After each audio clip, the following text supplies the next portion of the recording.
When Dr. Maya Rodriguez first heard the alien's dying words, "Love me again, human," she never imagined that saving one lonely being would change the meaning of love across the entire galaxy. Dr. Maya Rodriguez never thought her Tuesday would change everything. She was sitting in her small office at the research center, drinking cold coffee and staring at computer screens full of radio signals from space. For 12 years she had been listening to the stars, hoping to find something that wasn't just random noise. That morning started like any other. Maya arrived early, turned on her equipment, and began checking the overnight recordings.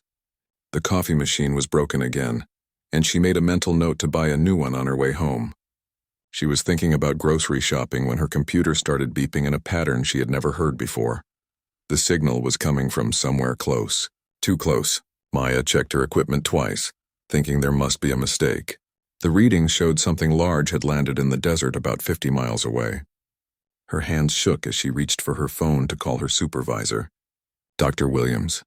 Within an hour, Maya found herself in the back of a black government car, speeding through the Nevada desert. Dr. Williams sat beside her, his face serious and pale. He explained that what they were about to see was classified at the highest level. Maya had been chosen because of her work in understanding languages and her ability to stay calm under pressure. The desert facility looked like nothing special from the outside, just some white buildings surrounded by fences and guards. But inside, Maya saw something that made her heart race and her mind struggle to understand. In a large, bright room sat a being from another world. The alien was taller than any human, maybe 7 feet high.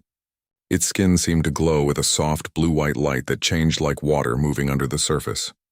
It had 2 arms and 2 legs like a person, but everything about it seemed more graceful, more flowing. Its face was the strangest part. Sometimes it looked almost human, and sometimes it looked completely foreign, as if it was changing to match what Maya expected to see. General Patterson, a stern man with gray hair, briefed Maya quickly. The being had been found beside its crashed ship 12 hours ago. It wasn't hurt, but it wouldn't communicate with anyone. They needed Maya to figure out how to talk to it. Maya approached slowly, her scientific training fighting with her natural fear. The alien watched her with eyes that seemed to hold starlight. When she was about 3 feet away, it spoke. Not with words, but directly into her mind. The voice was gentle, curious, and somehow sad. "You are different from the others," it said without moving its mouth. "You listen with more than your ears." Maya almost jumped backward, but something about the mental voice calmed her. "My name is Maya," she said out loud. "What should I call you?" "I am called Zephyr by my people," came the reply in her thoughts. "Though I am no longer truly one of my people." Over the next few hours, Maya learned that Zephyr's species didn't just think as individuals like humans do. They shared their minds, feelings, and experiences as one big connected group.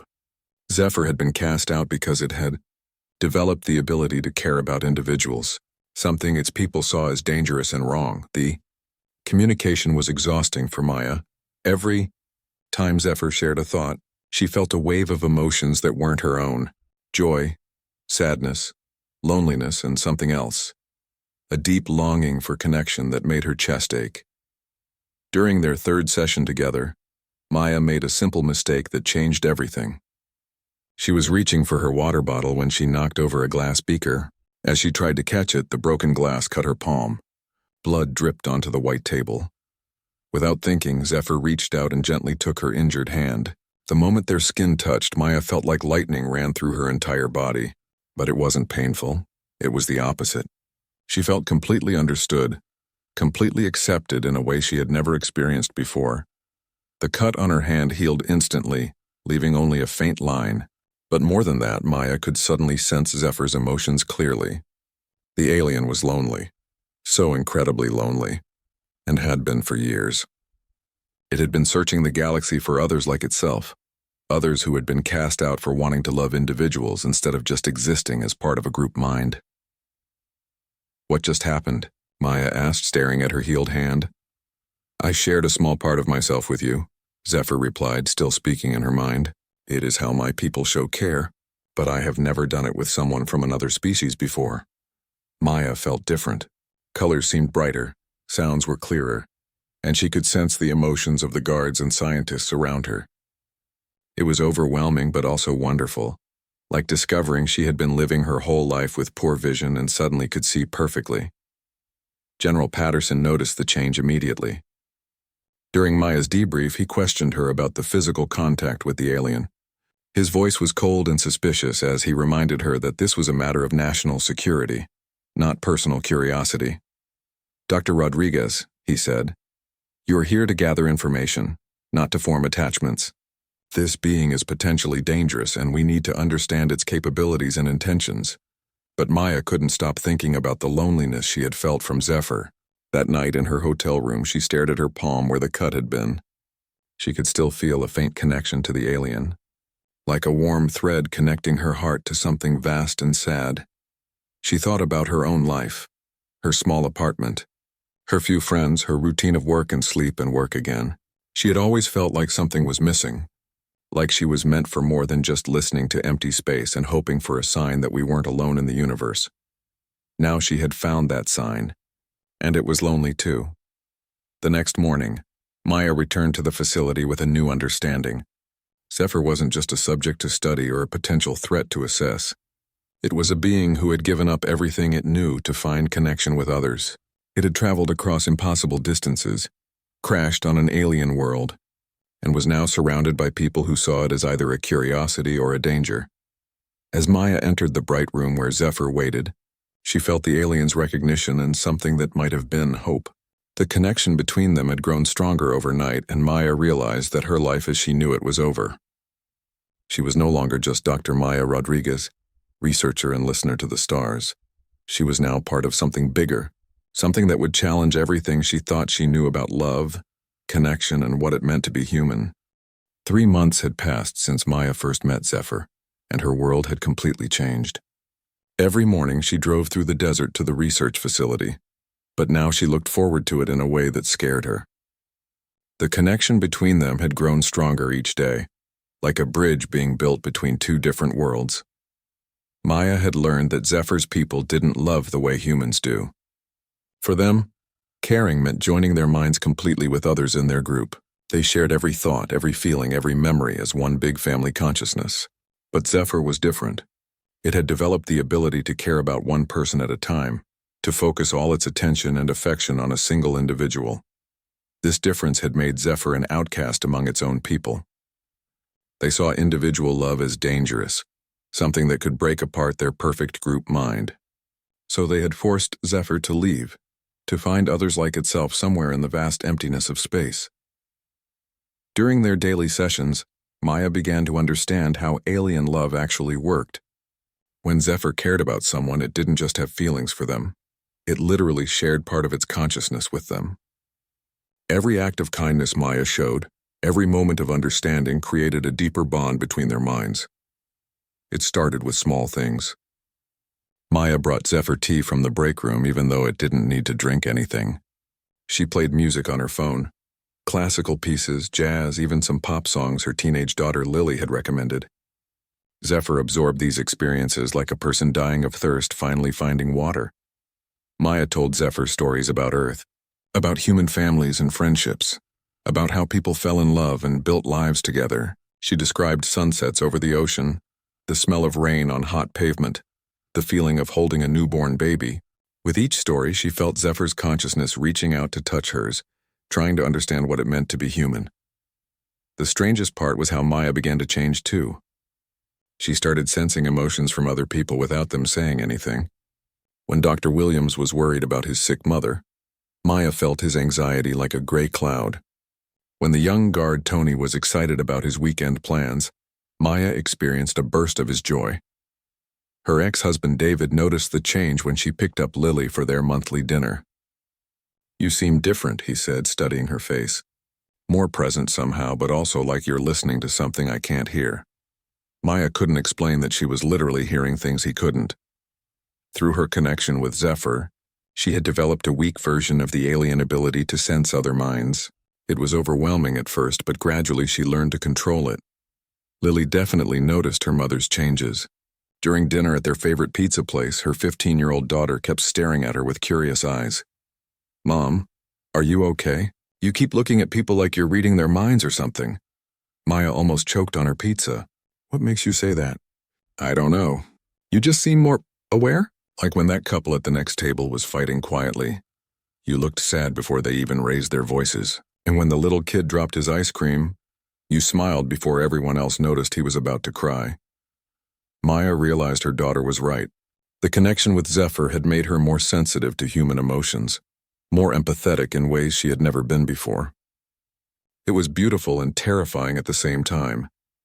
Back at the facility, Zephyr began teaching Maya about its species' history. Through shared visions, Maya saw worlds where entire civilizations lived as one connected mind. She experienced what it felt like to never be alone, to always have the thoughts and love of thousands of others flowing through your consciousness. But she also felt Zephyr's pain at being cut off from that connection. Imagine never being alone your entire life, and then suddenly being isolated in your own mind. It was like losing your family, your friends, and your entire identity all at once. My people think individual love makes us weak, Zephyr explained during one of their sessions. They believe that caring for one person more than the group will destroy our unity.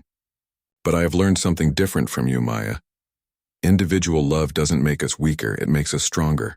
When you care deeply for one person, you learn how to care deeply for everyone. Maya felt tears running down her face without realizing she was crying. Through their mental connection, she experienced Zephyr's love not as romantic feelings, but as something pure and complete. It was like being seen and accepted for exactly who she was, with all her flaws and fears and dreams. The problem was that this connection was making Zephyr sicker. Maya learned that its species couldn't survive alone for too long. They needed the constant flow of shared consciousness to maintain their life force. By focusing all its energy on connecting with Maya, Zephyr was slowly dying. Dr. Williams and General Patterson became increasingly concerned about Maya's relationship with the alien. They noticed her changed behavior, the way she seemed to anticipate Zephyr's needs, how she sometimes answered questions before they were asked.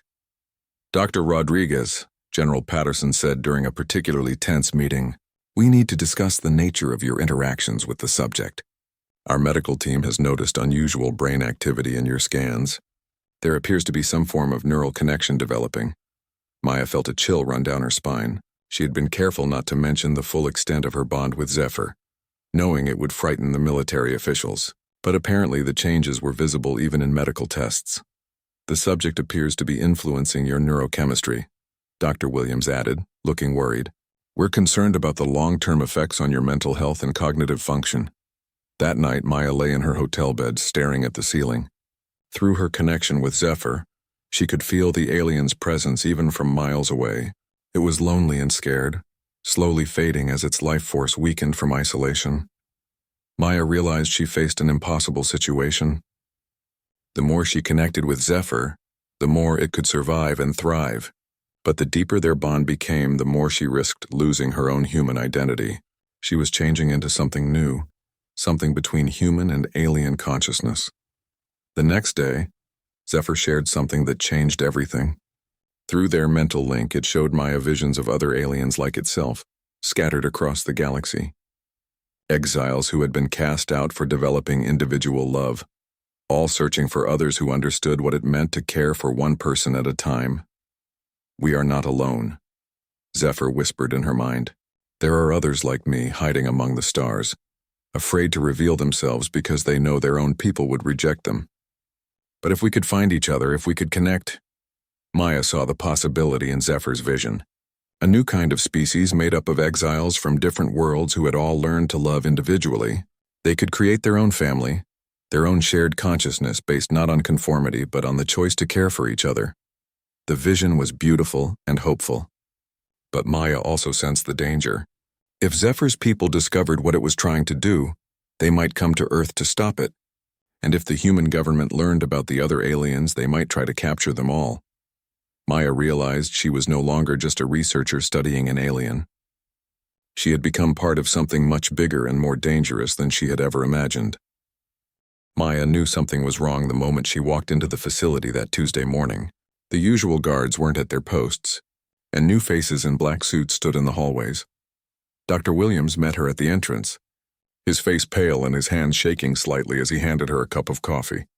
"Maya, we need to talk before you see Zephyr today," he said quietly, guiding her to a small conference room she had never been in before. Inside, General Patterson sat at a metal table with several other military officials Maya didn't recognize. The general's expression was colder than usual, and Maya felt her stomach drop as she took a seat across from him. "Dr. Rodriguez," General Patterson began, "after careful consideration, we've decided that the alien subject poses too great a security risk to remain at this facility. It will be transferred to a more secure military research installation in Colorado within the next 48 hours. Maya felt like someone had punched her in the chest. Through her connection with Zephyr, she immediately sensed the alien's panic and confusion from the next room. It could feel her distress and was trying to understand what was happening. "Sir, I don't think that's a good idea," Maya said, trying to keep her voice steady. "Zephyr has been cooperative with all our research. Moving it to an unfamiliar environment could be harmful." "That's exactly the problem, Dr. Rodriguez," one of the new officials said. "You refer to the subject by name, as if it's a person rather than a potential threat. Your emotional attachment has compromised your objectivity." Maya wanted to argue, but she knew they were right about one thing. She did care about Zephyr as a person. More than that, she understood something the military officials couldn't see. Zephyr's species needed emotional connection to survive. In a sterile military laboratory, isolated from any meaningful contact, Zephyr would slowly fade away and die. "How long will it be kept in Colorado?" Maya asked. General Patterson's silence told her everything she needed to know. They weren't planning to ever let Zephyr go. It would spend whatever remained of its life as a test subject, alone and slowly dying from the lack of connection its species needed. That night, Maya barely slept. Through their mental bond, she could feel Zephyr's growing weakness as the alien realized what was about to happen. Its people had cast it out for learning to love individuals, and now the humans were going to imprison it for the same reason. Maya made a decision that she knew would change her life forever. She couldn't let Zephyr die alone in a government laboratory. She had to help it escape. The next evening, Maya drove home to her small apartment where her daughter Lily was staying for the weekend. She had planned to keep the conversation light, maybe watch a movie together like they used to do when Lily was younger, but her 15-year-old daughter was too smart and too observant to miss her mother's obvious distress. "Mom, what's wrong?" Lily asked as Maya paced around the kitchen, making dinner but clearly not paying attention to what she was doing.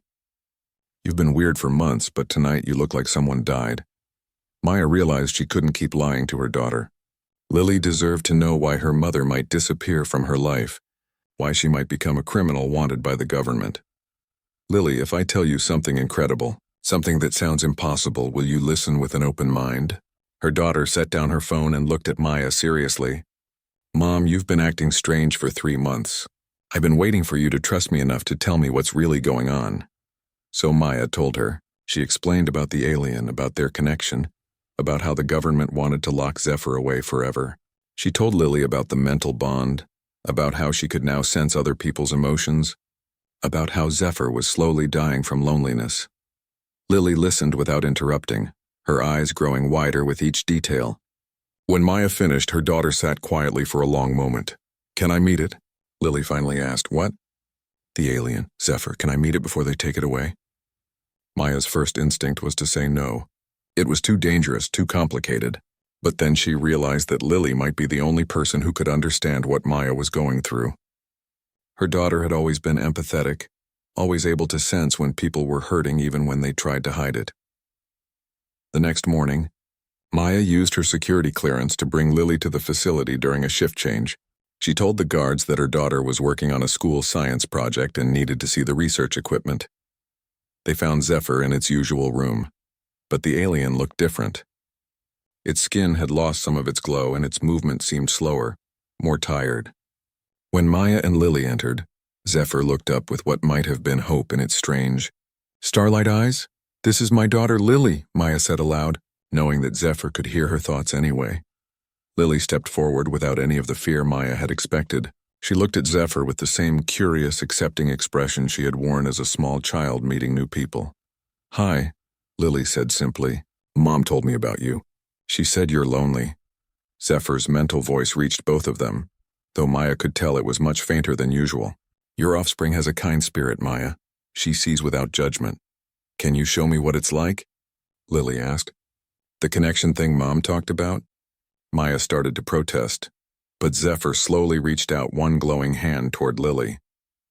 Maya's daughter looked at her mother for permission, and after a moment of hesitation, Maya nodded. When Lily's fingers touched Zephyr's palm, her eyes went wide and filled with tears. Through their shared connection, Maya felt what her daughter was experiencing. Zephyr's deep loneliness, its love for its lost people, its gratitude for finding Maya and now Lily. "It feels like having the best grandparent in the universe," Lily whispered, "if grandparents were made of starlight and cosmic love." But Maya also felt something else through the connection. Zephyr was showing Lily flashes of its memories, images of its homeworld and its people. More importantly, it was sharing its knowledge of other exiles scattered across the galaxy. "There are others," Lily said, looking at Maya with wonder. "There are others like Zephyr, all alone on different planets, all looking for each other." Maya realized that Zephyr had been trying to tell her something important for weeks. Its ship hadn't just crashed randomly on Earth. It had been following a signal, a faint call from other exiles who had learned to love as individuals. Earth wasn't just Zephyr's refuge, it was supposed to be a meeting place. "They're coming," Maya whispered, understanding flooding through her. "The other exiles. They're already on their way here." Zephyr's mental voice was weak but urgent. "Yes, but if your people lock me away, if they break our connection, I won't be able to guide them safely. They will be lost, alone on your world with no way to find each other." Maya felt the weight of responsibility crushing down on her. It wasn't just Zephyr's life at stake anymore. Other aliens were coming to Earth, drawn by Zephyr's signal, expecting to find a safe place where they could connect with others who understood individual love.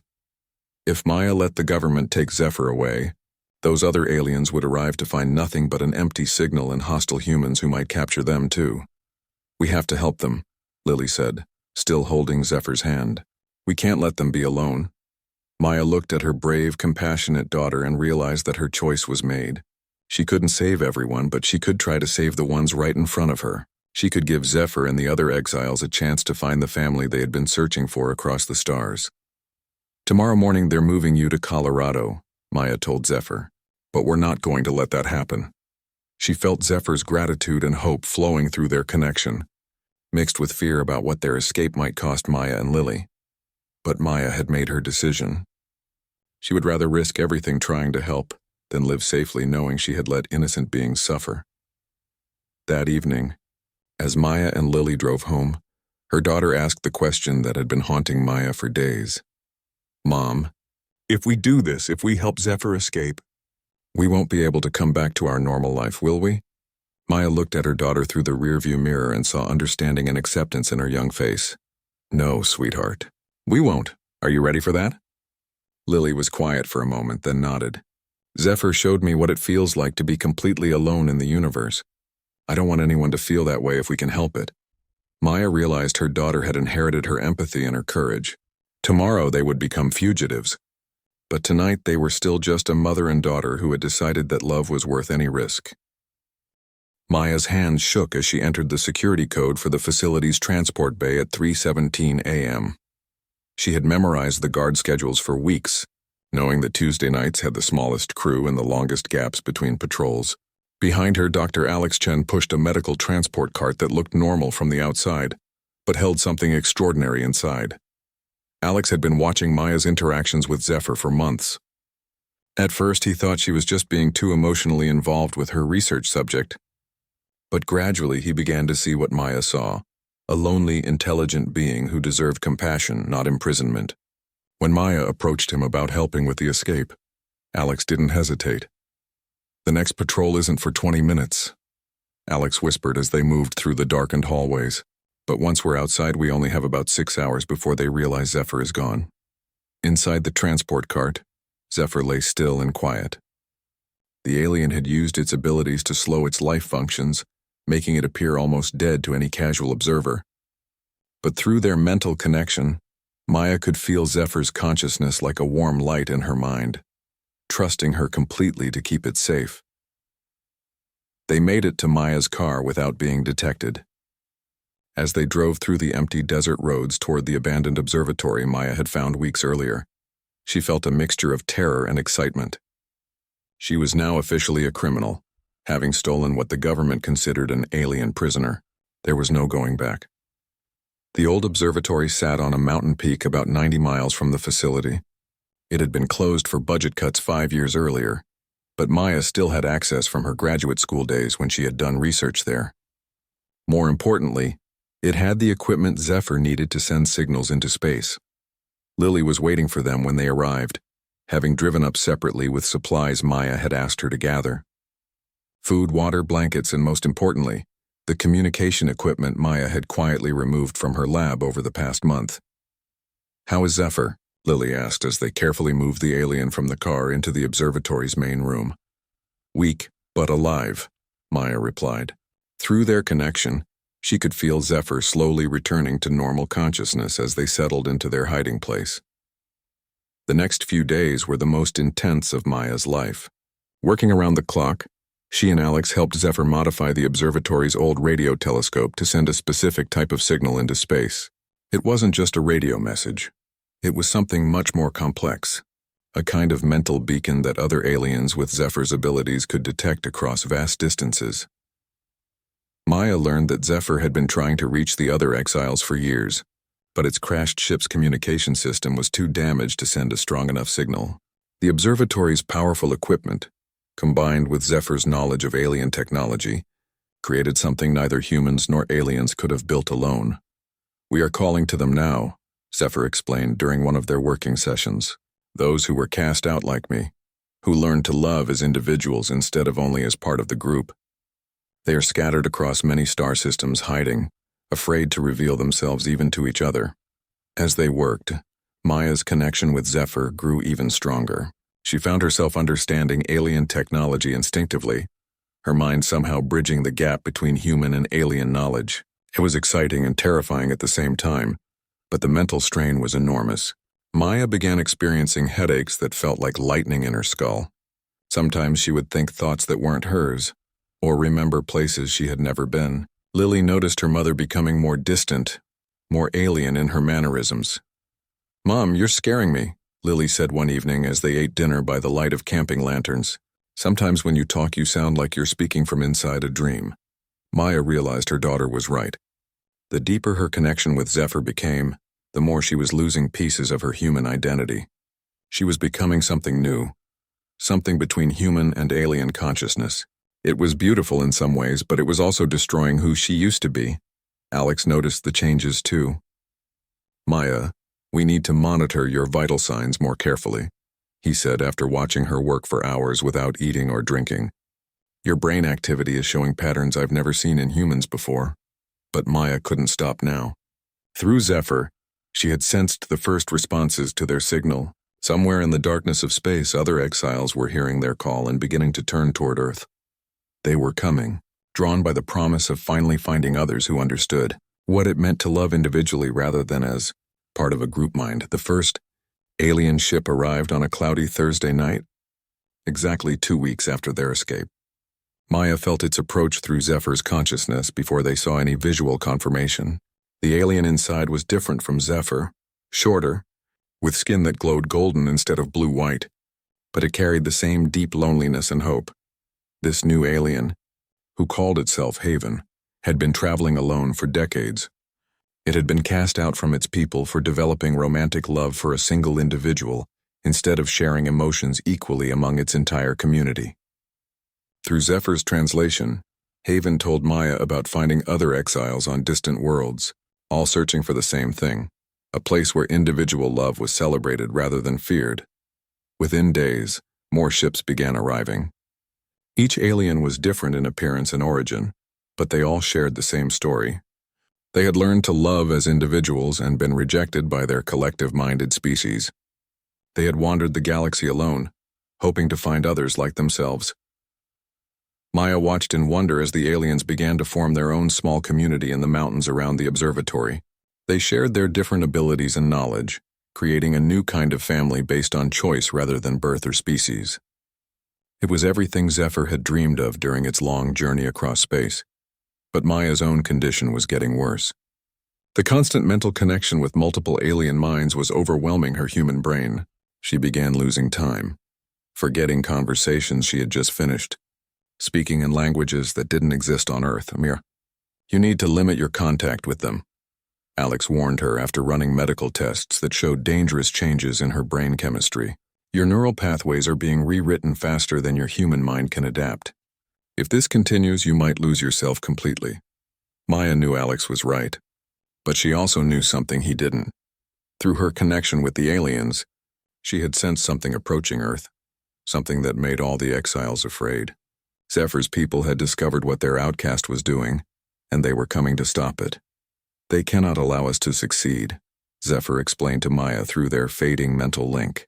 If exiles from different species learn to work together, if we prove that individual love makes us stronger instead of weaker, it threatens everything our people believe about the proper way to exist. Maya realized that their mountain refuge was about to become a battleground. The exiles had found each other and begun building their new kind of family, but now they faced an enemy that would rather destroy them than let them prove that love could transcend species and traditional ways of thinking. Looking out at the small group of aliens who had risked everything to find connection and acceptance, Maya knew she would do whatever it took to protect them. Even if it meant sacrificing her human identity completely, even if it meant she could never go back to the life she used to know. The real battle was just beginning, and Maya was no longer sure whether she was still human enough to survive it. Maya woke up on the observatory floor with Lily shaking her shoulder and tears streaming down her daughter's face. For a moment, Maya couldn't remember where she was or why her head felt like it was splitting apart. Then the memories came flooding back. The escape, the other aliens, and the approaching ships that carried Zephyr's people. "Mom, you've been unconscious for 3 hours," Lily said, her voice tight with worry. "Alex says your brain activity went completely crazy and then just stopped. We thought we lost you." Through the observatory's windows, Maya could see government helicopters circling in the distance. Someone had finally tracked them down. But that wasn't the worst part. Through her fading connection with Zephyr, she sensed something much more dangerous approaching from space. "They're almost here," Maya whispered, struggling to sit up. "Zephyr's people. They've come to stop what we're doing." Alex helped Maya to her feet, his face grim with worry. "Maya, we need to talk about what's happening to you. Your neural pathways are changing so rapidly that your human brain can't keep up. If this continues, you might lose your human consciousness entirely." Maya looked around the observatory and saw the small group of alien exiles they had helped bring together. Each one was different. Some tall, some short, some glowing with various colors of light, others appearing almost human until you looked closely at their eyes. But they all shared the same expression of fear and determination. Zephyr approached slowly, moving more carefully than usual. Maya could see that maintaining connections with so many different alien minds was draining its energy, just as much as it was overwhelming hers. "Maya." Zephyr's mental voice was weaker than she had ever heard it. "My people will be here within hours. They have ships that can destroy this entire mountain if they choose to. But more than that, they have the ability to sever all the connections we have built here." "What does that mean?" Lily asked, somehow able to hear Zephyr's mental communication now that she had touched the alien. "It means they can break the bonds between all of us," Zephyr explained. "They can force us back into isolation, make us forget what we learned about individual love. For my people, it would be like erasing our personalities and making us into empty vessels again." Maya felt a chill of understanding. The approaching aliens weren't just coming to capture the exiles. They were coming to destroy everything that made them unique.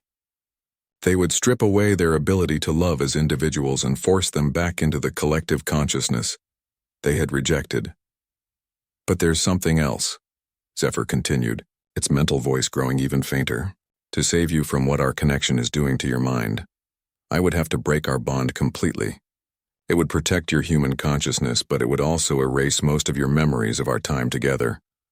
Maya felt like someone had punched her in the chest. "You mean I would forget about you? About all of this? You would remember me as a research subject you studied," Zephyr replied sadly. "You might recall that you found me interesting, but you wouldn't remember what it felt like when we truly connected. You wouldn't remember learning to love in the way my people love, completely and without reservation." Lily grabbed her mother's hand. "Mom, you can't let them do that. What you and Zephyr have is too important."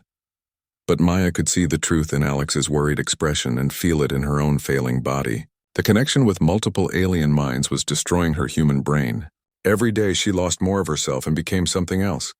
Something between human and alien that might not be able to survive in either world. There has to be another way, Maya said desperately. Zephyr moved closer, and Maya could see the pain in its starlight eyes. There is one possibility, but it requires great sacrifice from both of us. Through their connection, Zephyr showed Maya a vision of what it had learned during their time together. By combining human emotional depth with alien consciousness-sharing abilities, they had created something new, a form of love that was deeper than either species had experienced alone.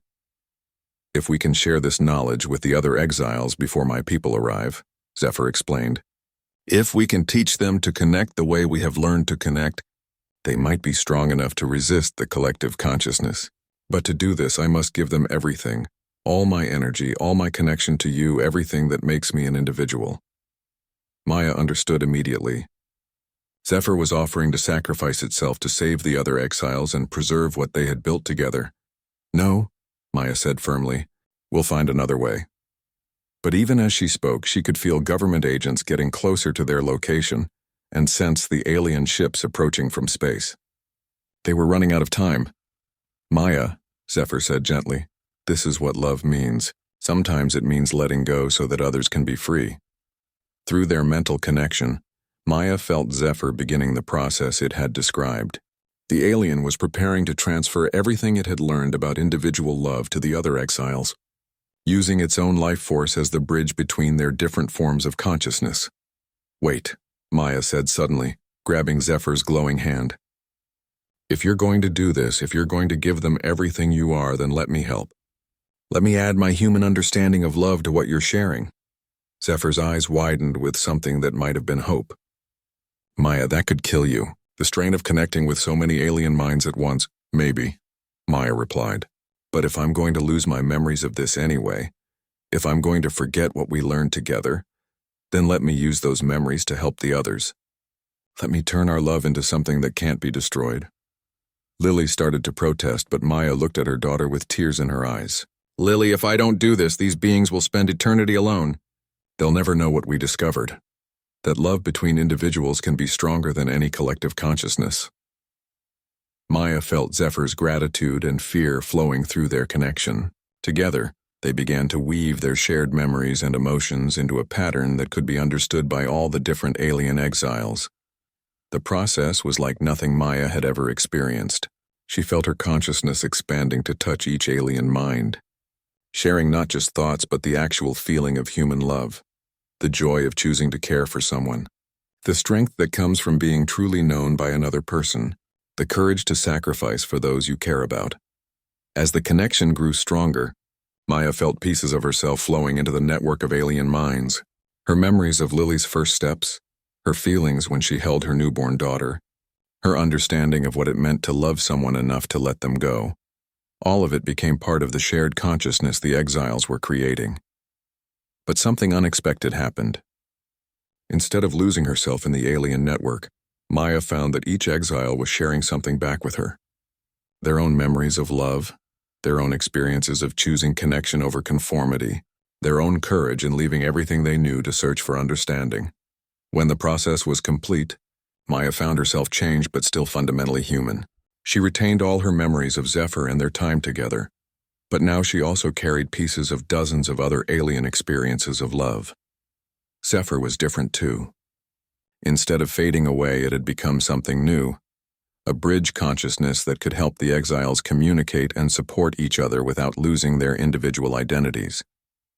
We did it, Zephyr said, its mental voice now somehow speaking for all the exiles at once. We created something neither humans nor any of our species could have made alone. Outside, Maya could hear helicopters landing and vehicles approaching. Government agents were finally closing in on their location. But she could also sense that the alien ships had stopped their approach, their occupants confused by what they were detecting from the mountain. They don't understand what we've become, one of the other exiles said through the shared network. We're no longer the scattered outcasts they came to collect. We're something new. Maya realized that their small group of exiles had accomplished something extraordinary. They had proven that love could transcend species, that individual connection could be stronger than collective conformity, and that choosing to care for others could create entirely new forms of consciousness. As government agents surrounded the observatory, Maya took Lily's hand and smiled at her brave daughter. Whatever happened next, they had given the universe something it had never had before. A family based on choice, love, and the courage to be different. Do it again, human, Zephyr's voice whispered in Maya's mind, but now it carried the voices of all the exiles. Love me again, human. Love us all again. Because that love has made us stronger than we ever imagined possible. Maya looked out at the stars and realized that somewhere in the vast darkness of space, their signal was still broadcasting. Other lonely exiles would hear it and know they were no longer alone. The love she and Zephyr had discovered would spread across the galaxy, one connection at a time, until no being who chose individual love over collective conformity would ever have to suffer in isolation again. The story of Maya and Zephyr was ending, but the story of what they had created together was just beginning.